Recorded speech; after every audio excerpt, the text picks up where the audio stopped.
Welcome to You Decide. I'm your host, Errol Lewis. My very first journalism job out of college was as a reporter for the now defunct City Sun newspaper. We were operating out of Brooklyn. One of the first stories I covered, it happened the year that the newspaper started, was the 1984 killing of Eleanor Bumpurs. She was an elderly grandmother who was being evicted from the Sedgwick houses in the Bronx for having missed about 4 rent payments of less than $100 a month each. She was in poor mental health. They sent officers from the NYPD's emergency services unit. These are officers supposedly trained to handle emotionally disturbed persons' cases. They were sent in to assist in the eviction. When they went in, they carried plastic shields, a metal Y-bar, meant to restrain this person, this grandmother. She panicked. She began waving a knife. The encounter escalated, and Officer Stephen Sullivan fired 2 shotgun blasts. The first one blew her hand off, and the second one killed Eleanor Bumpurs. My guest today is LaShawn Harris. She's a historian who was 10 years old at the time, living right near where all of this took place. She had been looking forward to Halloween in her Bronx neighborhood until the neighborhood was turned upside down by this killing and the subsequent turmoil, the political demonstrations. It was a really important, pivotal time in the city, and she has captured it in a way that really nobody else has. A lot of us lived through it or wrote about it in bits and pieces, but she summarized it. It's called Tell Her Story, Eleanor Bumpurs and the Police Killing That Galvanized New York City, and she is my guest today. Great to see you. Thanks for coming in.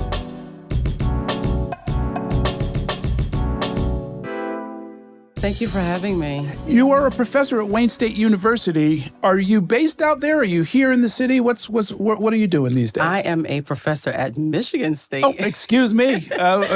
Michigan State University, yes. And I am based in East Lansing, but I'm from here. My parents still live here. My sister lives here between here and Baltimore. So I'm a New Yorker. Okay. I still consider even though I can't vote here, but I'm still a New Yorker. I'm from the Bronx. Yeah. You describe it in the book, but how did this become a topic for scholarly treatment? You do deal with working class communities and some of the dynamics within them, but it sounds like this case kind of haunted you in a personal way. You know, I had just finished wrapping up my first book, which was on 1920s and 30s underground economy workers, and I wanted to stay in New York. I know I wanted to also go probably in the 70s and the 80s, but I wasn't really sure on what I wanted to do. But really, after talking with my mom and some family friends about just the Bronx and the community and this particular case, I said, well, maybe I'll do something on Eleanor Bumpurs.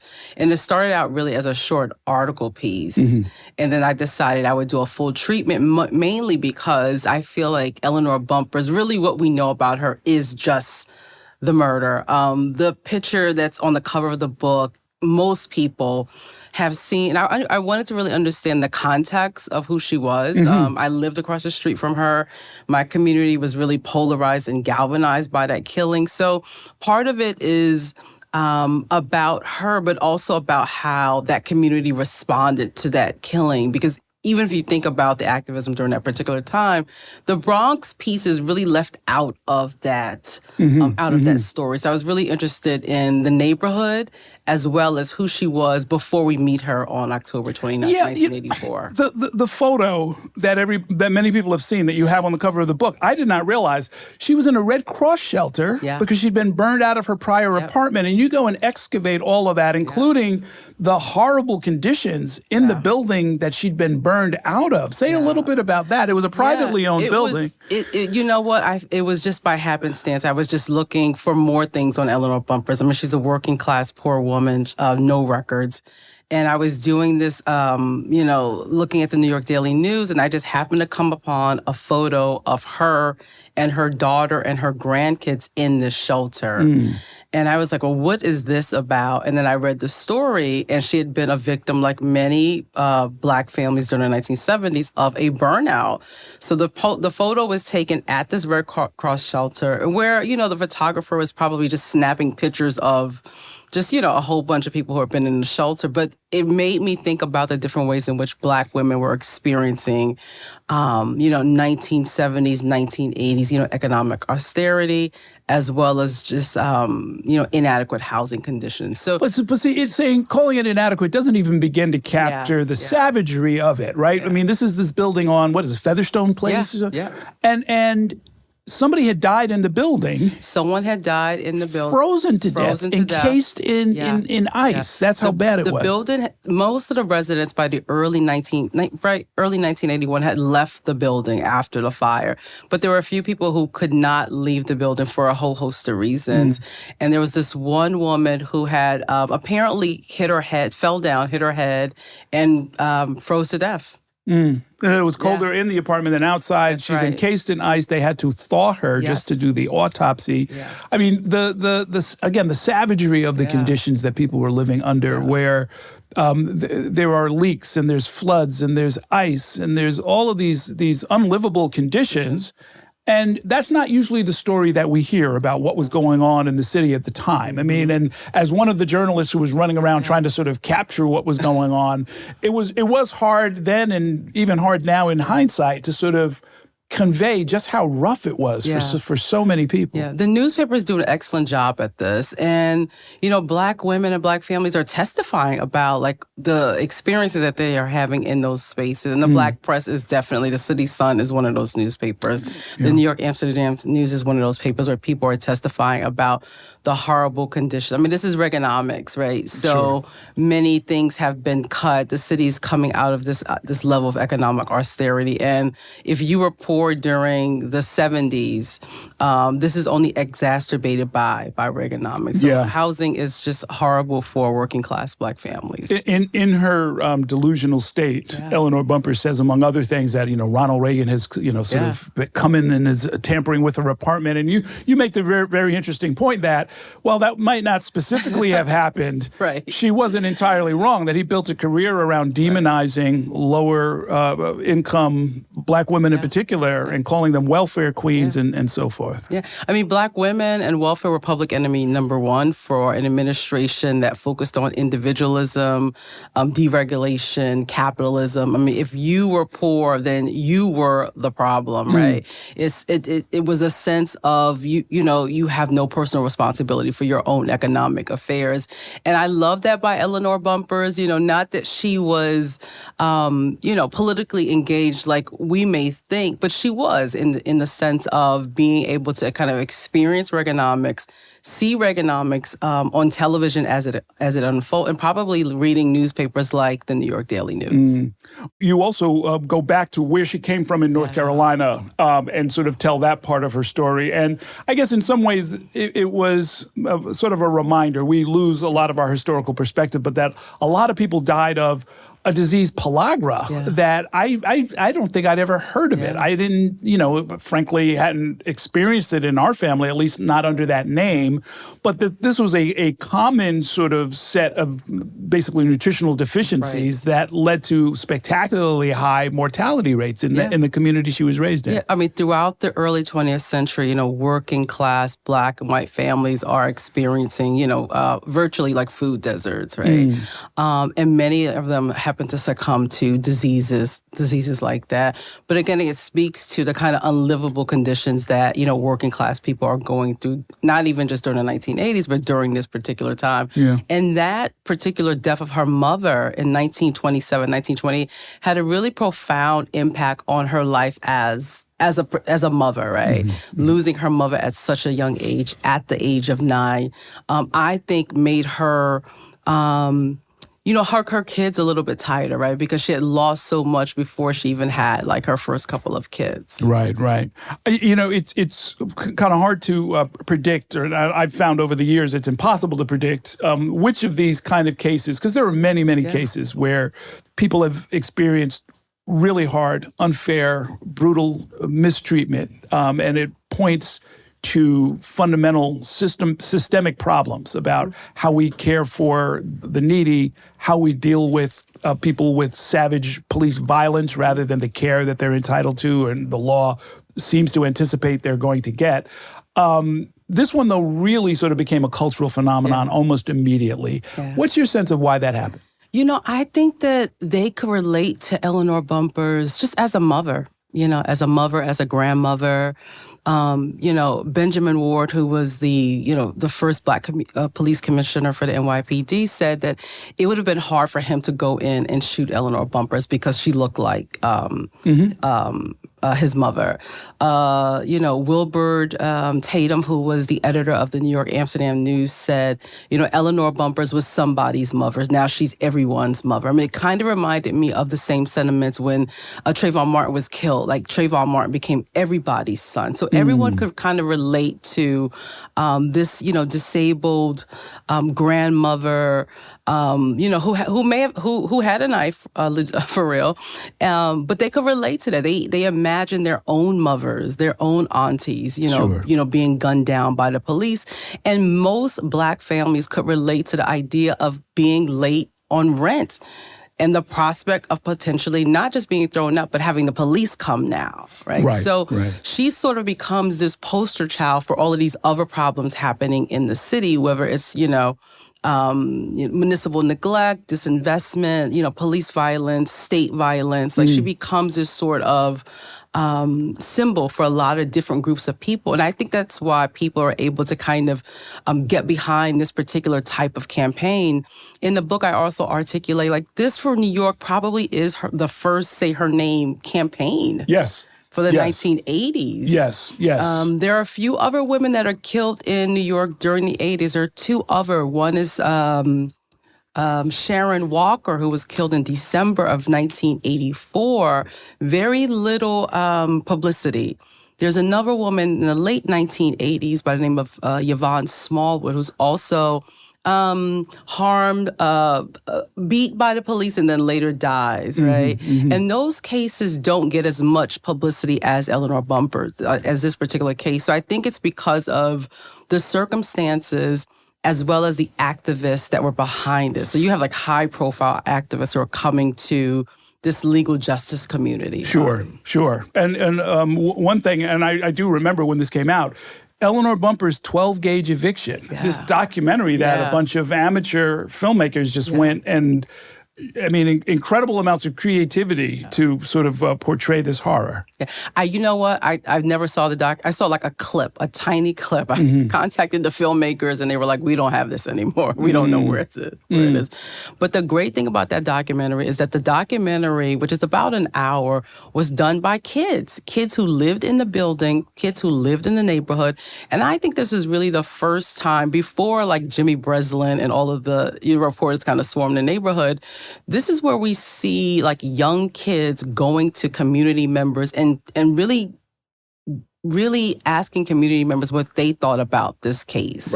Right. They taped, a contentious tenants meeting. They went to the courthouse. They went to Eleanor, her door. They taped, where the locks have been taken off. I mean, really inventive stuff for young people. But the first report, one of the first groups of reporters on the scene, like these were children. So we think about, I guess, this kind of legal justice campaign for Bumpurs. Children and teenagers are part of that. Part of that campaign. It's just not, prominent, older adults like, Herbert Daughtry or, David Dinkins, but really children and teenagers become a part of that movement. It dovetails with what you talk about, the community trauma that follows these kind of killings. It's a headline, it's a protest, maybe there's a follow-up story, the rest of the city moves on. Right. But the people who have had to process this, including a 10-year-old future scholar. They live with it forever. I mean, I think about the people, and some of the people that I talked to who heard the shots, who saw the smoke, who lived on that floor, on the fourth floor, who had to, walk go to the elevator and see the blood. People who, when the police brought her out and put her in the EMS truck, who had to see her, half naked and that wound, right? Those types of things. And some people told me, and I also read this in newspapers, that they were afraid to leave their apartments. Sure. Sure, because of just the level of trauma, that they sensed in the air. And at the same time, police were still swarming the area for at least the first couple of weeks and months. You also had District Attorney Marola, his people also doing investigations around the case too. So people were really afraid. Yeah, and needless to say, the officer was not found criminally liable by the end of the process. No, it's about a 3-year legal battle to get him to court, and that happens in 1987. And he is tried by a judge. He elects for a bench trial, and he's acquitted. And he just recently passed away, I believe. Oh, is that right? In July of 2020. Interesting. Yeah. Here's something I wrote in 2018. And I have something to say about that too. You were in the book. I had a line in the book. I think it was something like recent Harvard graduate. Right. And, in the editing process, I had to cut. But you were originally in the book, but you're in the notes. You are in. Oh, okay. You are in my notes. Okay. Very good. You're in the footnotes. Well, I'm glad to hear it. Yes. I mean, I like I said, I lived through it. Here's what I wrote in 2018. This is when I had a column in the Daily News. In 2007, so I'm writing in 2018 about something that had happened a decade prior, I interviewed the anguished mother of a teenager named Kyle Coppin, who had called Interfaith Medical Center for help because her son was off his meds and acting odd. When the medical team arrived, Kyle wasn't around, and when he did return and began raging and ranting, his mother called the cops. "Come get me, I have a gun, let's do this," Kyle shouted at the cops. He was holding a hairbrush. Cops fired 10 bullets into the teenager, killing him. This year, like every year, we can point to half a dozen similar cases. That is why people are protesting. James Owens, a 63-year-old man who had wrestled with mental illness his whole life, was tasered, then shot to death by cops in January. He was holding a knife and a spoon. In July, a 32-year-old man named Dwayne Jern fell into the same fatal pattern at his Flatbush Gardens home. Family members called to report erratic behavior, after which cops arrived, shooting first with a taser and then bullets, killing Jern. Last fall saw a trio of tragedies. In the Bronx, a neighbor called cops and claimed a man named Ariel Galarzo was agitated and holding a knife. He died after being tasered by cops. It turned out the knife was actually a bottle of hot sauce. That same month, 66-year-old Deborah Danner, who suffered from schizophrenia, was shot to death in her apartment by Sergeant Hugh Barry. He was indicted and charged with murder, subsequently acquitted. In November, Erickson Gomez Brito, who had struggled with addiction and depression, shot to death in the Van Dyke houses after scuffling with cops, et cetera, et cetera, et cetera, et cetera, to this very day. And we're going into an election where some of these topics are still being talked about, and you realize that the city's infrastructure is not that much different than it was in 1984. No, not at all. When you were reading off those names, I also thought about maybe a couple of years ago Wynn Rosario and Ozone Kowalski Treywick. Yeah. Who called the police on himself, I believe. And they came and killed him. Tased first, I think, and then eventually shot.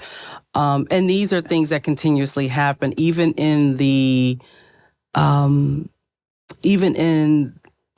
amid police reform, such as the CIT or the Be Heard programs. People are still dying at the hands of police. And I know that officers and city leaders will say, well, we get X amount of calls per year. 500 calls a day about emotionally disturbed persons. And it hardly ever amounts to anyone dying. So if someone like Eleanor Bumpurs or Wynn Rosario dies, then that's rare. But even one is too much. Look, it happens about, as far as I can tell, about half a dozen times a year. That we know of, that makes the newspapers. Right. So, you could probably add 20 or 30% more, but half a dozen times a year is, every other month, the cops are going and killing somebody who's emotionally disturbed. Yeah. The distressing part, or one of the distressing parts for me, is we're coming into an election season and trying to have a discussion about this. The politicians are talking past each other, I guess would be the nicest way to put it. At least one or two of the candidates have said, hey, maybe we shouldn't be sending people with tasers and guns and handcuffs and clubs to deal with somebody who's sick, who's emotionally ill. Maybe we should send somebody who's medically trained. Sure. And the reaction in a lot of cases, including from some of the editorial boards, from some of my fellow journalists, frankly, is that that's a nutty idea. Sure. Some of these people might be violent. Let's send in the guys with the guns who have no training and who go in and kill people every other month.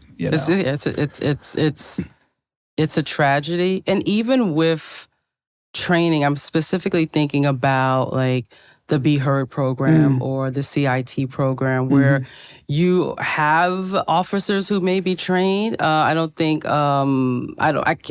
by the end of 2016, at over 4,000 officers have been trained. Yes. But those are the officers that are not getting those calls too, right? Right. Right. And if you think about the Be Heard program, that program is not in all of the police precincts throughout the city. It definitely wasn't a program in the where Wynn Rosario was. No. Right? They had it during like business hours. It was like 9 to 5, 5 days a week. Yeah. So I wonder about you have these programs, but I wonder about like real investment in those programs, resources. Yeah. And again, I'm not here to argue for reform or abolition, right? I'll do that. Right. But at the same time, reform based upon what we're seeing is not working. Yeah. What we have is a situation that should have been corrected decades ago. The case that you're writing about in this book. And decades later, it doesn't seem to have moved very far. The Be Heard program, some of these other ones.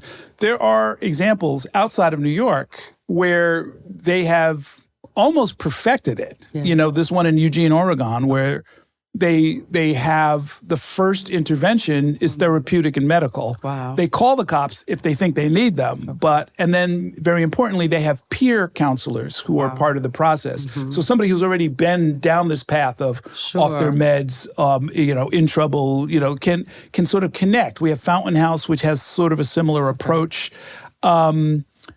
Like I said, very, very hard to make any progress because, and I'll blame my tribe for this, the journalist tribe, it's just so easy to say, here's the hero cop who goes in to save the day, and here's some wild, crazy person in the lower income precincts of the city acting out once again. And especially if the narratives are about persons with mental health harming other people, pushing them onto subway tracks. Like how can you as a citizen, as a taxpaying person, get behind programs that are there to help folks and be compassionate when you have those types of narratives too, right? Right. No, that's right. So bring us up to date.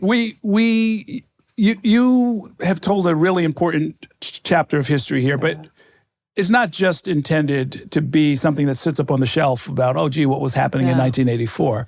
Where does this go next? Where does this conversation go? I want people who, and again, I understand that once you write a book and it's out there, people will take what they will from the book. But my hope in writing about Eleanor Bumpurs was to really humanize her, like beyond the photo that you see. I also wanted folks to think about families and how families are impacted, right? I interviewed Mary Bumpurs many times. The daughter. The daughter who would go on to become the activist. And every time I interviewed her and left her, she was still in 1984, right? And I thought about the kind of slow violence that happens to families, days, months, years, and decades after we have moved on, right? Sure. So I think it's important to think about how families are still constantly being impacted. And this is why I love the work of someone like a Kimberly Crenshaw, right, who works with families. And I also wanted people to think about how we treat one another, particularly those who have mental health conditions, and what we are willing to invest in, and what we are willing to hold our politicians accountable to. There's a phenomenon here that I've just noticed over the years, which is that people who are sort of neglected by the system. They can't get help with income, they can't get help with housing, they can't get help with a lot of different things. Once it reaches a crisis point, though, and certainly after they've been killed, all the tension in the world. Yeah. Now here come the prosecutors, the investigators, the cops, the journalists, all society brings all of these resources. For a very short time. Well, very true. Right? True. Until something else. But even a fraction of that attention would have enabled her to have stable housing, mental health services, and the other support she would have needed to lead a dignified life. But I would say that it's newspapers like the City Sun and those Black newspapers and those left newspapers, the socialist and communist socialist and communist papers of the 80s, who have been constantly talking about these particular issues, right? So I wonder, like, how do people react to those particular types of stories, right? Those stories seem to fall by the waistline. If we took those stories seriously, we probably wouldn't have had, an Eleanor Bumpurs or a Michael Stewart. Or others. Sure. Godone Bush and Deborah Danner and on and on and on and on. Kowalski Trawick, et cetera, et cetera. Well, listen, this is quite a contribution. Congratulations. Thanks so much. Don't be a stranger. Tell us about your next book before it comes out. Okay. I will urge everybody, take a look at this. If you weren't here at the time, or if you wonder why people keep talking about Eleanor Bumpurs, you see her name flash in a lot of different places in Spike Lee movies and so forth. And more recently, Tamika Mallory had a protest during the pandemic, actually, that was paired with Eleanor Bumpurs' killing as well as the murder of Breonna Taylor. Yes.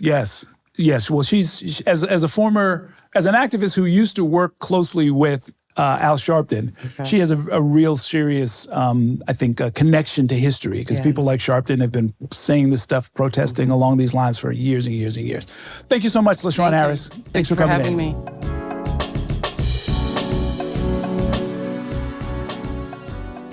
If you want to keep up with what's happening in New York politics and hear more conversations with the people shaping the future of New York and beyond, subscribe to our channel.